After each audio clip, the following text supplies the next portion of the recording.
आज हम लोग 10th साइंस का फिजिक्स वाला चैप्टर पढ़ेंगे, विद्युत, इलेक्ट्रिसिटी। विद्युत, इसको आप आम भाषा में बोलते हैं बिजली। तो इस चैप्टर को पढ़ते समय हमको जो इसमें कॉमन टर्म्स यूज होंगे उसके बारे में पहले बात करनी है। तो सबसे पहली चीज है विद्युत परिपथ, या जिसे हम कहते हैं इलेक्ट्रिक सर्किट। सर्किट का क्या मतलब है, विद्युत परिपथ का क्या मतलब है? ये देखिए, ये एक चित्र बना हुआ है। इसमें हमने क्या क्या बनाया है। इस तरह से जो मैंने एक डॉट ऊपर, फिर एक लाइन और एक डॉट नीचे, ये जो मैंने बनाया है इसे हम कहते हैं कुंजी या की, जिसे हम लोग स्विच भी कहते हैं। जो हमारा स्विच होता है, जब हम उसको दबाते हैं, स्विच जो हम लोग घरों में यूज करते हैं, ये लेटा हुआ अगर उसको बनाएंगे तो इस तरफ जब रहता है तो ये ऑफ मोड में है। जब हम इसको दबाते हैं नीचे तो ये ऑन हो जाता है। वैसे ही ये कुंजी या की, ये स्विच को बनाने का तरीका है। जब हम इसको दबाएंगे तब ये परिपथ, पथ मतलब रास्ता, तब ये रास्ता एक बंद रास्ता हो जाएगा। किस चीज के लिए एक बंद रास्ता? विद्युत धारा के लिए। धारा मतलब करंट। करंट को बहने के लिए एक पूरा क्लोज्ड पाथ चाहिए, क्लोज्ड रास्ता चाहिए होता है। अगर रास्ता खुला हुआ है तो करंट बहेगा नहीं। तो विद्युत परिपथ क्या है? विद्युत धारा का बंद तथा सतत पथ। सतत मीन्स कंटिन्यूअस, बंद मतलब क्लोज्ड, और विद्युत धारा मतलब करंट। विद्युत परिपथ मतलब सर्किट, इलेक्ट्रिक सर्किट। तो विद्युत परिपथ की क्या परिभाषा है? विद्युत धारा का बंद तथा सतत पथ विद्युत परिपथ कहलाता है। ये धारा का बंद तथा सतत पथ। धारा कहाँ से कहाँ जाती है? सेल को दिखाने का ये तरीका है, एक खड़ी लाइन, लंबी, एक छोटी लाइन। जो लंबी लाइन है वो पॉजिटिव टर्मिनल दिखाती है और जो छोटी लाइन है वो नेगेटिव टर्मिनल को दिखाती है। सेल आप सब लोगों ने देखा होगा। तो सेल में एक तरफ प्लस होता है, एक तरफ माइनस होता है। तो उसी सेल को दिखाने का क्या तरीका है? एक लंबी लाइन, एक छोटी लाइन। लंबी लाइन पॉजिटिव टर्मिनल के लिए है, छोटी लाइन नेगेटिव टर्मिनल के लिए है। जब सेल के अंदर केमिकल रिएक्शंस होती हैं तो उसमें इलेक्ट्रॉन्स के प्रवाह के कारण, पूरे सर्किट में इलेक्ट्रॉन्स के बहने के कारण करंट बहता है। जब सबसे पहले विद्युत धारा की खोज हुई थी, करंट की खोज हुई थी, उस समय इलेक्ट्रॉन्स के बारे में जानकारी नहीं थी, सिर्फ प्रोटॉन्स के बारे में जानकारी थी। मतलब पॉजिटिवली चार्ज्ड आयंस के बारे में जानकारी थी। तो पहले यही कहा जाता था कि जिस डायरेक्शन में प्रोटॉन्स बहेंगे, प्रोटॉन्स मतलब प्लस चार्ज वाले आयंस, जिस डायरेक्शन में प्लस चार्ज वाले आयंस बहेंगे उसी तरफ विद्युत धारा बहेगी। मतलब अगर मैंने ये कुंजी बंद कर दी, अगर मैंने स्विच ऑन कर दिया तो प्लस से माइनस की ओर प्रोटॉन्स बहेंगे और ये बल्ब जलने लगेगा। ये जो निशान मैंने बनाया, एरो मैंने बनाया, ये धारा के प्रवाह को दिखाने के लिए। करंट किस डायरेक्शन में बह रहा है इसको दिखाने के लिए बनाया है। करंट के लिए सिंबल हम यूज करेंगे आई। विद्युत धारा या करंट के लिए हम क्या सिंबल यूज करेंगे? आई। तो सेल के पॉजिटिव टर्मिनल से धारा बहेगी किस तरफ? नेगेटिव टर्मिनल की तरफ। प्रोटॉन्स के बहने की दिशा ही धारा की दिशा होती है।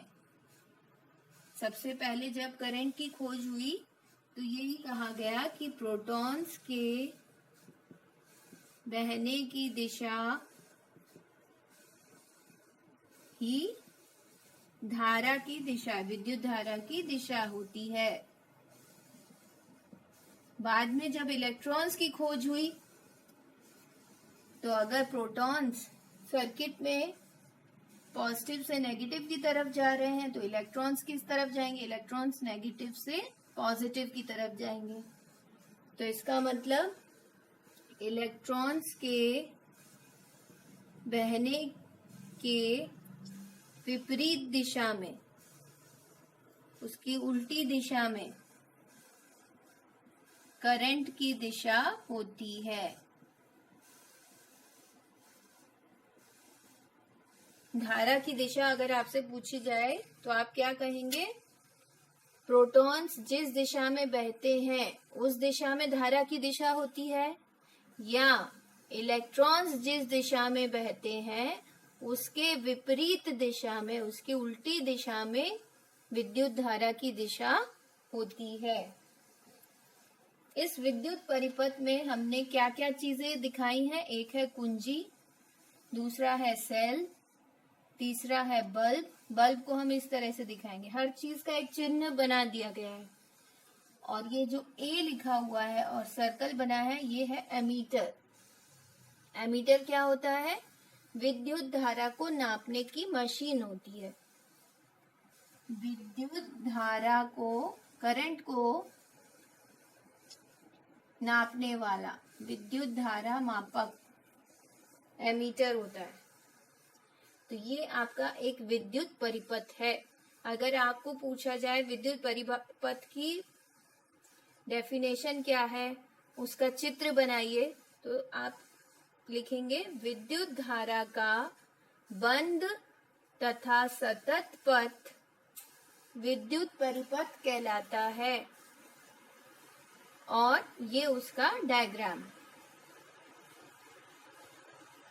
सेकंड आपको क्वेश्चन पूछा जाता है इसमें कि विद्युत परिपथ में स्विच का क्या कार्य है, इस कुंजी का या स्विच का या की का क्या कार्य है।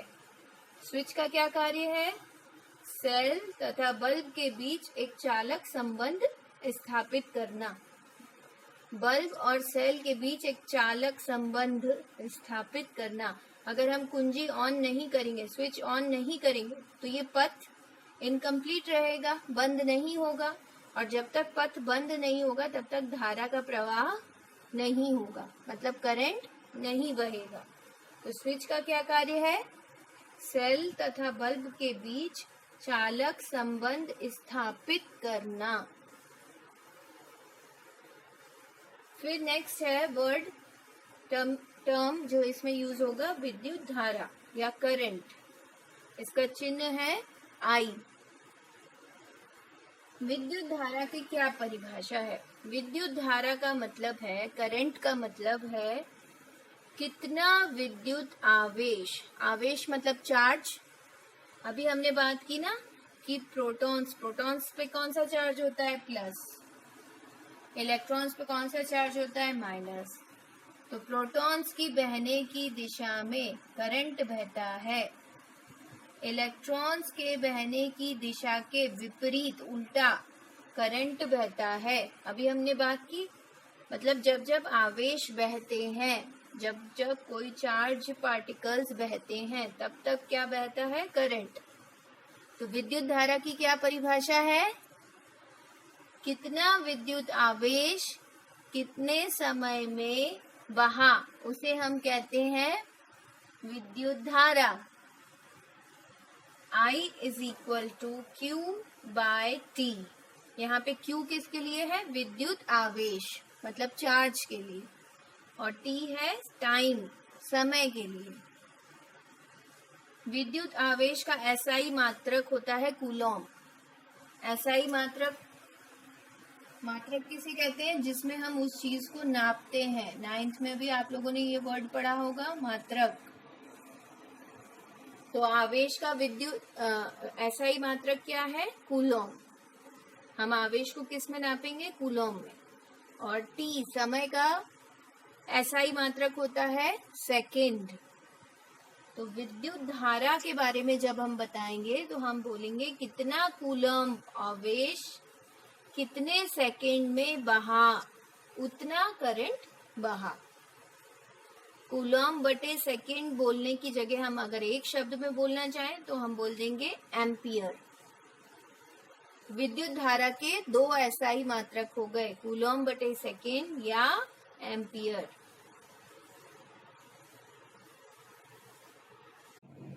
अभी जो हमने सूत्र पढ़ा I = Q/T, उसी से रिलेटेड ये न्यूमेरिकल है। इस तरह का न्यूमेरिकल आपको आ सकता है। किसी विद्युत बल्ब के तंतु में से 0.5 एम्पियर विद्युत धारा 10 मिनट के लिए प्रवाहित होती है। ये A एम्पियर के लिए है। हमने अभी पढ़ा ना, एम्पियर किसका मात्रक है? विद्युत धारा का। विद्युत धारा का सिंबल क्या है? I। तो हमको क्वेश्चन में क्या दिया हुआ है? I विद्युत धारा बराबर 0.5 एम्पियर, और हमें क्या दिया है? 10 मिनट टाइम दिया हुआ है। टाइम कितना दिया है? 10 मिनट।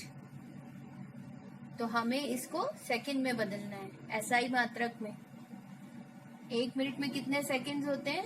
60। तो ये सेकंड में हमने बदल दिया, मिनट की जगह हमने लिख दिया 60 सेकंड। कितना हो गया? 600 सेकंड। विद्युत परिपथ से प्रवाहित विद्युत आवेश की गणना कीजिए। विद्युत आवेश मतलब Q की गणना कीजिए, मतलब कैलकुलेट कीजिए कि परिपथ में से, सर्किट में से कितना आवेश बह रहा है। ये हमको कैलकुलेट करना है।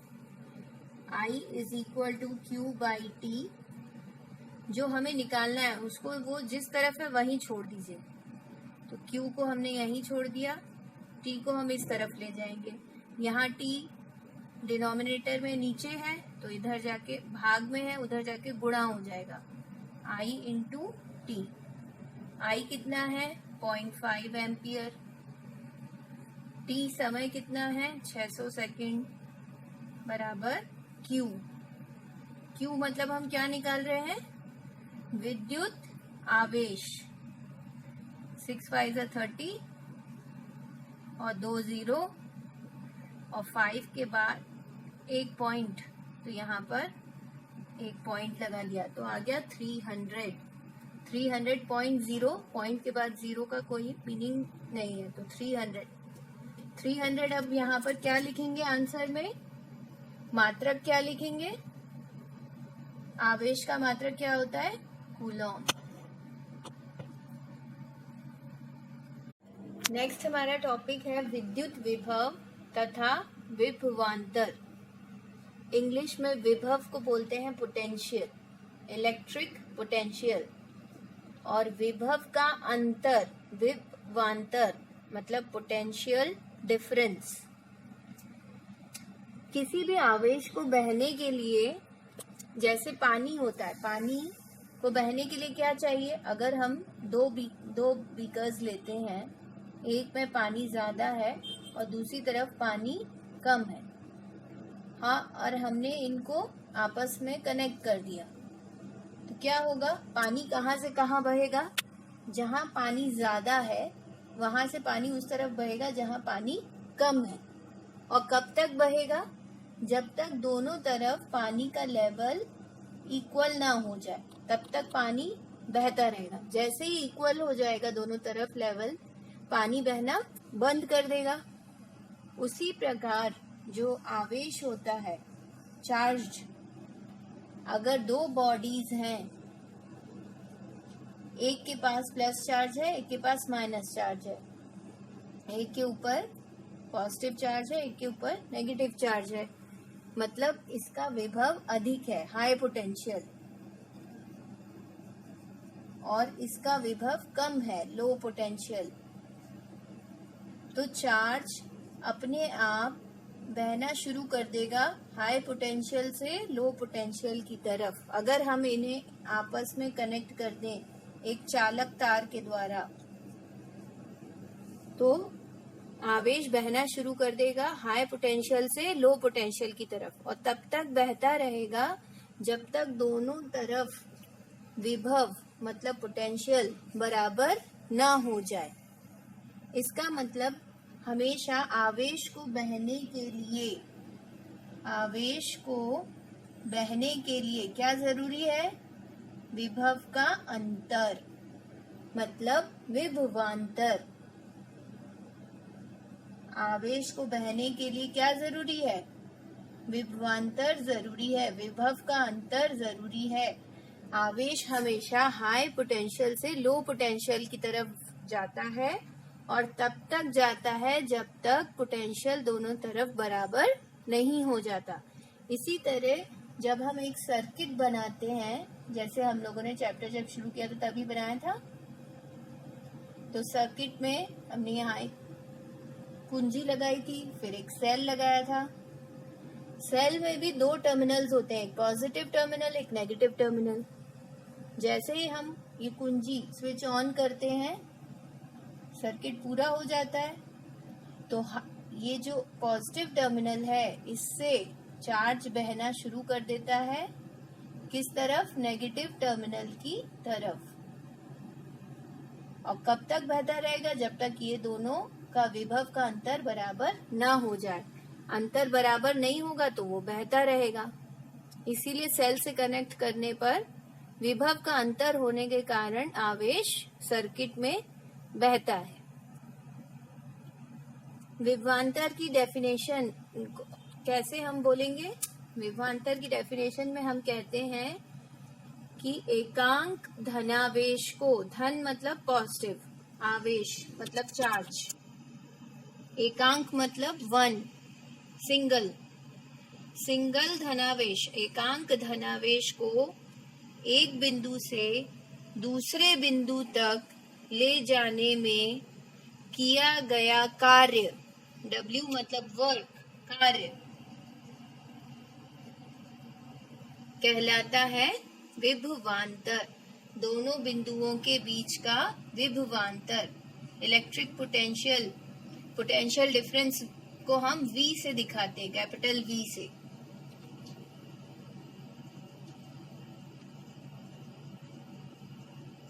विभवांतर किसके बीच होगा? विभव का अंतर किनके बीच होगा? दो बिंदुओं के बीच। तो मैं यहाँ लिख सकती हूँ, दो बिंदुओं के बीच का विभवांतर capital V is equal to W by Q। W मतलब कार्य, Q मतलब आवेश। एकांक धनावेश को एक बिंदु से दूसरे बिंदु तक ले जाने में किया गया कार्य कहलाता है विभवांतर। V is equal to W by Q। अब हम इसके मात्रक की बात करें तो विभवांतर का मात्रक क्या होगा? कार्य का मात्रक आप लोग पहले भी पढ़ चुके हैं 9th में। कार्य का मात्रक क्या होता है? जूल। और आवेश का मात्रक हम लोगों ने अभी पढ़ा, कूलॉम। तो विभवांतर का मात्रक क्या हुआ? जूल बटे कूलॉम।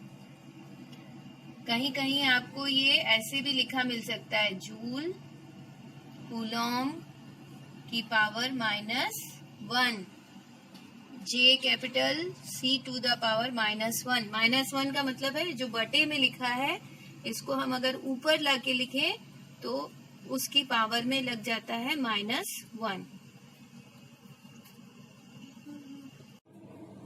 इस फॉर्मूले से रिलेटेड क्वेश्चंस इस तरह से आपको आ सकते हैं, जैसे 12 वोल्ट विभवांतर के दो बिंदुओं के बीच 2 कूलम आवेश को ले जाने में कितना कार्य किया जाता है। पहले क्वेश्चन में हमें क्या क्या गिवन है लिख लीजिए। 12 वोल्ट विभवांतर मतलब V बराबर 12 वोल्ट। अच्छा, ये जो हमने ऊपर लिखा था जूल प्रति कूलम, तो जूल प्रति कूलम भी बोल सकते हैं या फिर इसको एक वर्ड में वोल्ट भी बोल सकते हैं। विभवांतर के दो मात्रक हो सकते हैं, जूल प्रति कूलम या वोल्ट। प्रति मतलब ये बटे का जो निशान है इसको प्रति बोलते हैं, तो जूल प्रति कूलम या वोल्ट दोनों विभवांतर के ही मात्रक हैं। तो क्वेश्चन में हमको दिया है 12 वोल्ट विभवांतर, तो V बराबर 12 वोल्ट और 2 कूलम आवेश, आवेश मतलब Q 2 कूलम। कार्य कितना किया गया, कार्य मतलब W हमको निकालना है, तो यही वाला सूत्र यूज करेंगे। V बराबर W बाई Q, जो हमें निकालना है उसको वहीं छोड़ दीजिए, W को हमने यहीं छोड़ दिया, Q को हम ऊपर ले जाएंगे, यहाँ भाग में था ऊपर जाके गुणा हो जाएगा। W इज इक्वल टू, इसी को मैं पलट कर लिख रही हूँ, W is equal to V into Q। W कार्य जो हमें निकालना है इसी को मैंने पलट के लिख दिया, W is equal to V into Q। तो V कितना है 12 वोल्ट, Q कितना है 2 कूलम, 12 इंटू 2 24, और कार्य हम निकाल रहे हैं तो कार्य का मात्रक लिखेंगे आंसर में। कार्य का मात्रक क्या होता है, जूल। तो जो भी हमारा आंसर आएगा उसमें हम लिखेंगे जूल। अगर आपसे पूछा जाए कि 1 वोल्ट की परिभाषा बताइए, तो 1 वोल्ट का मतलब है 1 जूल बटे 1 कूलम। 1 बाय 1 करेंगे तो 1 ही आएगा। तो V is equal to W by Q के हिसाब से 1 वोल्ट तब होगा जब 1 जूल कार्य हो, 1 कूलम आवेश हो।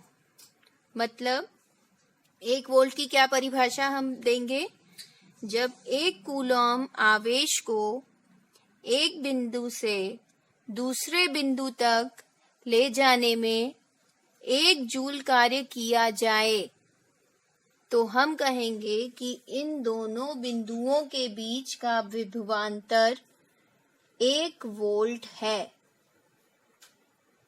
जब 1 कूलम आवेश को एक बिंदु से दूसरे बिंदु तक ले जाने में किया गया कार्य 1 जूल हो, तो हम कहेंगे कि इन दोनों बिंदुओं के बीच का विभवांतर 1 वोल्ट है।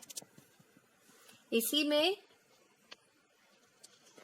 वोल्ट मीटर, वोल्ट मीटर भी एक शब्द आता है। वोल्ट मीटर क्या है, विभवांतर को नापने वाली मशीन, पोटेंशियल डिफरेंस को मेजर करने वाली डिवाइस को हम बोलते हैं वोल्ट मीटर, विभवांतर को नापने वाला। इससे पहले हमने सर्किट में एमीटर बनाया था। एमीटर किस चीज को मेजर करता है, करंट को, विद्युत धारा को, और वोल्ट मीटर किस चीज को नापता है, विभवांतर को। सर्किट में जो भी सिंबल्स यूज होते हैं उसका एक सारणी दिया हुआ है। देखिए, विद्युत परिपथों में सामान्यतः उपयोग होने वाले कुछ अवयवों के प्रतीक, ये आपकी बुक में दिया हुआ है। तो इसमें देखिए, सेल को हम इस तरह से दिखाएंगे, जैसा मैंने शुरू में भी बताया था। सेल्स अगर 2-3 एक साथ लगाते हैं तो उसे हम कहते हैं बैटरी। सेलों का संयोजन, ग्रुप, कहलाता है बैटरी। तो ये 2-3 सेल एक साथ हैं तो उसे हम कहेंगे बैटरी। फिर कुंजी या स्विच अगर खुला हुआ है तो हम ऐसा दिखाएंगे, मतलब हमारा सर्किट टूटा हुआ है। अगर बंद है तो ऐसे दिखाएंगे, डॉट लगाए बीच में। तार संधि, तार का जुड़ा होना। तार क्रॉसिंग, मतलब एक तार के ऊपर से दूसरा तार जाता है तो इस तरह से दिखाएंगे। बल्ब को इस तरह दिखाएंगे। प्रतिरोधक, मतलब विद्युत धारा के रास्ते में आने वाली रुकावट, उसको हम कहते हैं प्रतिरोधक। रेजिस्टेंस, ये रियोस्टेट है जो धारा को नियंत्रित करता है, कितनी धारा हमको सर्किट में बहानी है उसको कंट्रोल करने के लिए। रियोस्टेट हिंदी में कहते हैं परिवर्ती प्रतिरोधक या धारा नियंत्रक। ये एमीटर है और ये वोल्ट मीटर। आवाज नहीं करना। अब हम बात करेंगे रेजिस्टेंस या प्रतिरोधक की। तो सर्किट में, किसी भी सर्किट में जब हम स्विच ऑन करेंगे और यहाँ सर्किट में करंट बहना शुरू करेगा, बल्ब जलेगा। ये देखिए एमीटर लगाया हमने करंट को नापने के लिए, कितना करंट विद्युत धारा इस सर्किट में बह रही है उसको नापने के लिए एमीटर लगा हुआ है। तो किसी भी तार से जब करंट बहता है तो उस करंट को बहने से कुछ ना कुछ वो तार रोकता है, उसको अपोज करता है, करंट को बहने से रोकता है। इस रोकने को बोलते हैं प्रतिरोधक, रेजिस्टेंस। इस रेजिस्टेंस को जब हमें दिखाना होता है तो हम इस तरह से दिखाएंगे, रुकावट, धारा के रास्ते में आने वाली रुकावट। ये तो पूरे तार में है, लेकिन उसको हम दिखाने के लिए, न्यूमेरिकल सॉल्व करने के लिए सिर्फ एक जगह ऐसा निशान बनाकर लिख देते हैं कि कितना प्रतिरोधक है, इस तार में कितना प्रतिरोध है, कितनी रुकावट दे रहा है ये करंट को बहने में। अगर कोई बहुत अच्छा कंडक्टर होगा, जैसे आप लोगों ने सुना होगा कि कॉपर है, एल्यूमिनियम है, इनके तार बनाए जाते हैं। क्यों? क्योंकि इनका रेजिस्टेंस या प्रतिरोधक सबसे कम होता है, ये धारा को अपने में से गुजरने में सबसे कम रुकावट देते हैं। तो अलग अलग मटेरियल्स की प्रतिरोधक क्षमता अलग अलग होती है। अलग अलग मटेरियल्स, जैसे एक ये सारणी आपकी बुक में है, इसमें दिया है सिल्वर का प्रतिरोध की वैल्यू दी है 1.60 इंटू 10 की पावर -8। फिर उसके बाद कॉपर दिया है 1.62 into 10 to the power -8। Aluminium का फिर उससे ज्यादा है, टंगस्टन का उससे ज्यादा, निकल, फिर आयरन। नीचे जैसे जैसे हम जाते जा रहे हैं प्रतिरोध बढ़ता जा रहा है। इसका मतलब सबसे अच्छा चालक, सबसे आसानी से अपने में से विद्युत धारा को कौन होकर गुजरने देगा? सिल्वर। सिल्वर विद्युत धारा के लिए सबसे कम रुकावट पैदा करेगा। सिल्वर सबसे अच्छा चालक है। उसके बाद कौन है? कॉपर, उसके बाद एल्यूमिनियम, उसके बाद टंगस्टन। इन हर मटेरियल का प्रतिरोध अलग अलग होता है।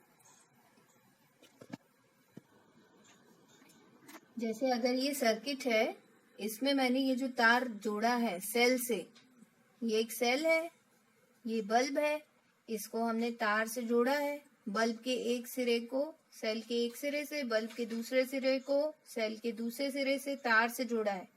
अगर ये तार सिल्वर का मैं बनाती हूँ, चांदी का, और एक और सर्किट है जिसमें सेम सेल है, उतना ही बड़ा सेल है, उतना ही बड़ा बल्ब है, लेकिन इसमें मैंने तार लिया है एल्यूमिनियम का, तो सिल्वर का प्रतिरोध कम है, वो धारा को अपने में से होकर जाने से कम रोकता है। सिल्वर का प्रतिरोध कम है तो इसमें से ज्यादा धारा बहेगी। ये ज्यादा अच्छा चालक है, अपने में से धारा को आसानी से जाने देता है। तो इसमें जो हमको धारा प्राप्त होगी, एमीटर में रीडिंग प्राप्त होगी, वो अधिक प्राप्त होगी, बल्ब अधिक जलेगा।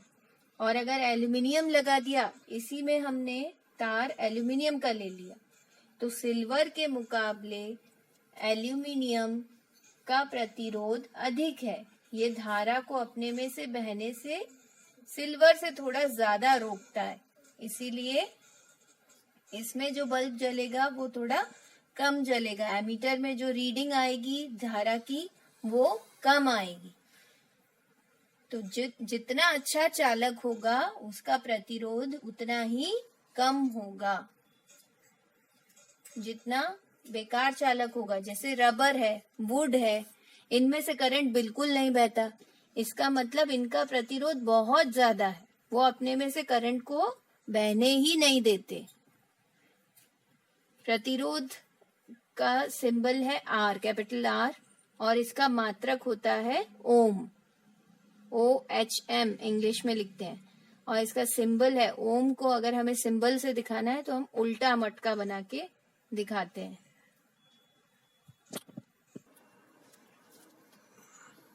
तो जब आप लोग न्यूमेरिकल सॉल्व करेंगे तो उसमें आपको प्रतिरोध तो पूरे तार में है, लेकिन आपको ऐसे सर्किट में कहीं कहीं ऐसा बना हुआ निशान मिलेगा, ये रुकावट प्रतिरोध का चिन्ह है।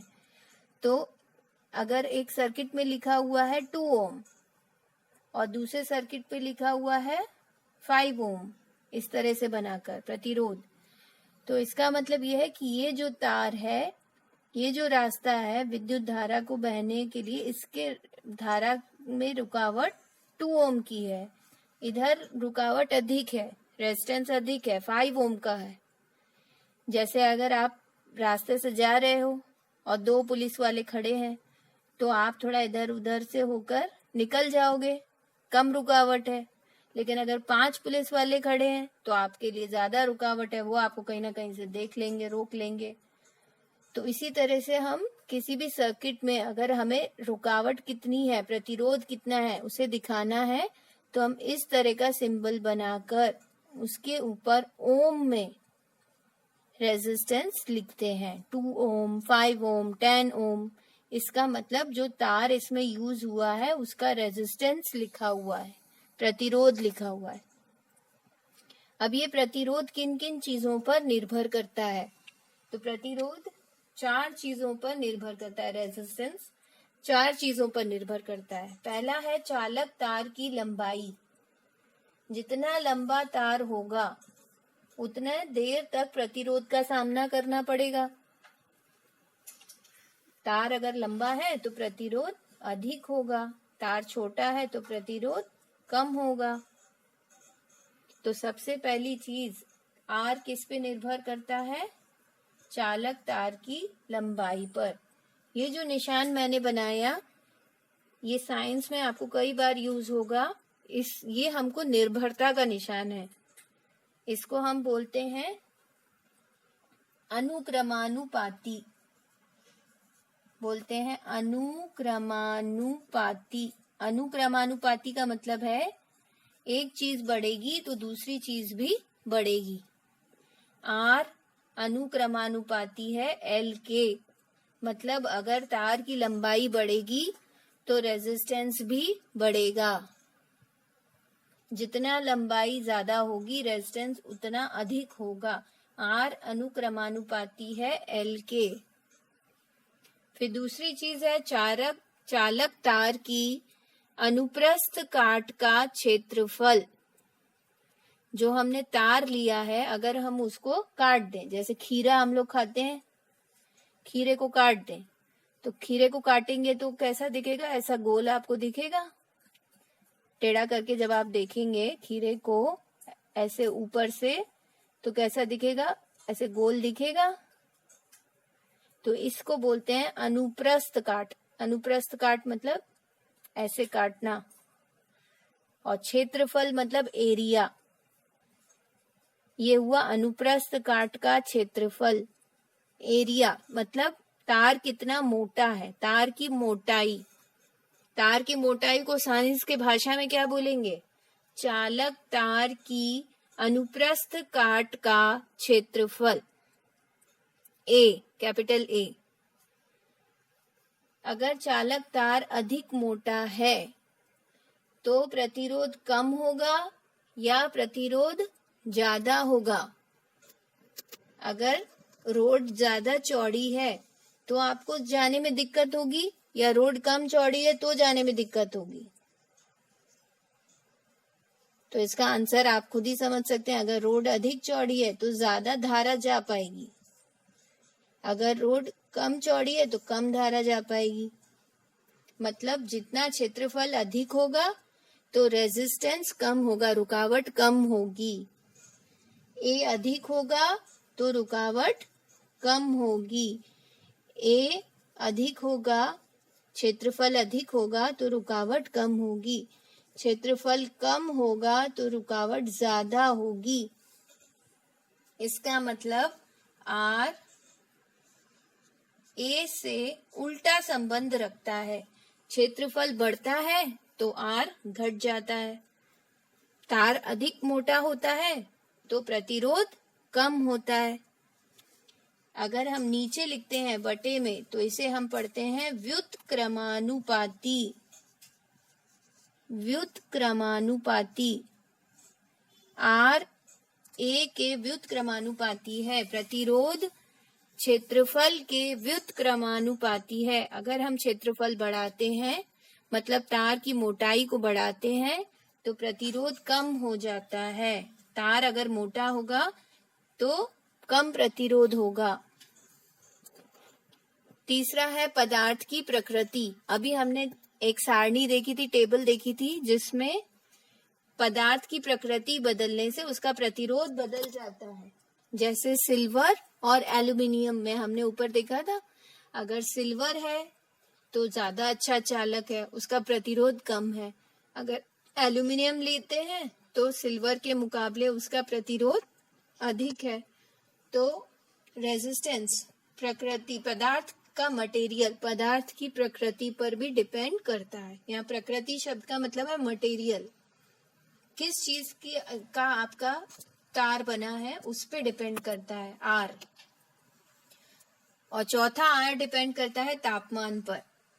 यदि हम टेम्परेचर बढ़ा देते हैं तार का, यदि हम तार का टेम्परेचर बढ़ा देते हैं तो जितनी भी शुद्ध धातुएं होती हैं, जैसे ही हम उनका टेम्परेचर बढ़ाते हैं उनके अंदर जितने मॉलिक्यूल्स हैं वो सब वाइब्रेट करने लग जाते हैं।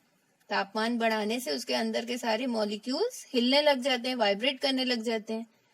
तो जो धारा यहाँ से बह रही होती है उसको रुकावट महसूस होती है। इसलिए तापमान बढ़ाने पर रुकावट बढ़ जाती है, प्रतिरोध बढ़ जाता है। जितनी भी शुद्ध धातुएं हैं, जब जैसे ही उनमें तापमान बढ़ाएंगे तो प्रतिरोध बढ़ जाएगा, और तापमान कम करेंगे तो प्रतिरोध कम हो जाएगा। इस तरह से हमारा प्रतिरोध आर 4 चीजों पर निर्भर करता है: तार की लंबाई, अनुप्रस्थ काट का क्षेत्रफल, पदार्थ की प्रकृति और तापमान। और इन दोनों से मिलकर हमें एक सूत्र मिलता है, एक फॉर्मूला मिलता है आर। जब हम इस अनुक्रमानुपाती और व्युत्क्रमानुपाती इस चिन्ह को हटाकर बराबर का चिन्ह लगाते हैं तो इसमें हमको एक कांस्टेंट ऐड करना पड़ता है। कांस्टेंट मतलब जिसकी वैल्यू हमेशा फिक्स रहती है। इसको हम बोलते हैं रो। इस चिन्ह को बोलते हैं रो। L/A। L ऊपर था, A नीचे था, तो दोनों को मिलाकर हमने लिख दिया L/A। और इक्वल टू का साइन लगाया तो उसके साथ एक कांस्टेंट लगा दिया जिसकी वैल्यू फिक्स रहती है। इस रो को हम कहते हैं वैद्युत प्रतिरोधकता। वैद्युत प्रतिरोधकता। आर क्या है? प्रतिरोध। और रो क्या है? वैद्युत प्रतिरोधकता। आर का मात्रक क्या है? ओम। आर का मात्रक हमने क्या पढ़ा था?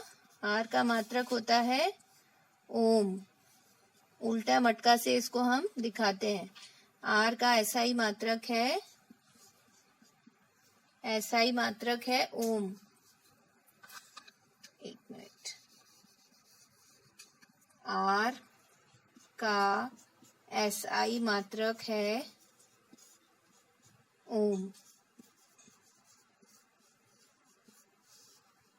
और अगर रो का SI मात्रक आपसे पूछा जाता है, वैद्युत प्रतिरोधकता का फॉर्मूला पूछा जाता है या वैद्युत प्रतिरोधकता का मात्रक पूछा जाता है, तो कैसे बताएंगे?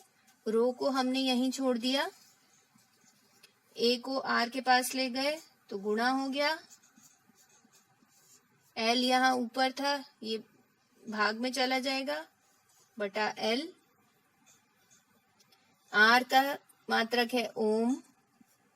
क्षेत्रफल का मात्रक आप लोगों ने पढ़ा होगा मैथ्स में भी, मीटर स्क्वायर। लंबाई को हम नापते हैं मीटर में, बराबर रो। 1 मीटर से 1 मीटर कट गया, बचा ओम इंटू मीटर।